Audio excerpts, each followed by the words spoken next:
Bonjour, je suis aujourd'hui avec Isabelle Pin, maquilleuse professionnelle, qui va tout de suite nous montrer comment bien appliquer son mascara. Alors, on va regarder ensemble comment optimiser son application de mascara. Le mascara, c'est important, c'est ce qui va ouvrir le regard et donner de l'intensité.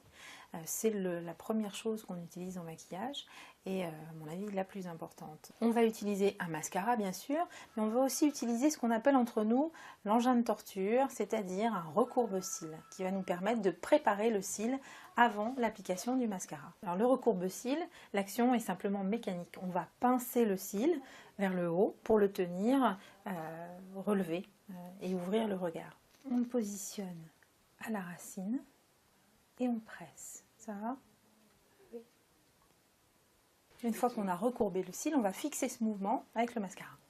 On va prendre une brosse, alors ça c'est, on a un peu nos habitudes, moi j'aime bien les brosses assez fournies qui vont permettre vraiment d'habiller le cil et de faire un brushing, on va le voir ensemble, très efficace. C'est tout simplement un mouvement de rotation de la brosse pour accompagner le cil dans sa courbure tout en l'habillant en même temps.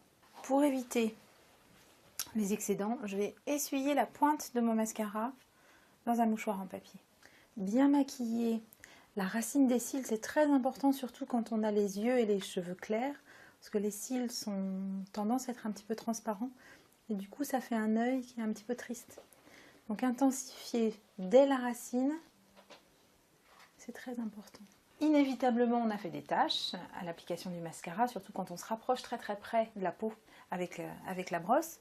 On va attendre quelques minutes avant de les enlever, parce que si on essaye avec un coton-tige de les enlever tout de suite, on va étaler le mascara et on aura plus de difficultés. Donc on attend quelques petites minutes et ensuite avec un goupillon, si on n'a pas de goupillon, on peut même prendre une brosse à dents qu'on a gardée simplement pour le make-up, et on va décoller en fait les petites pointes de mascara qui auront séché sur la peau. Un dernier petit conseil, pour garder vos mascaras plus longtemps, nettoyez la brosse avec du démaquillant pour les yeux.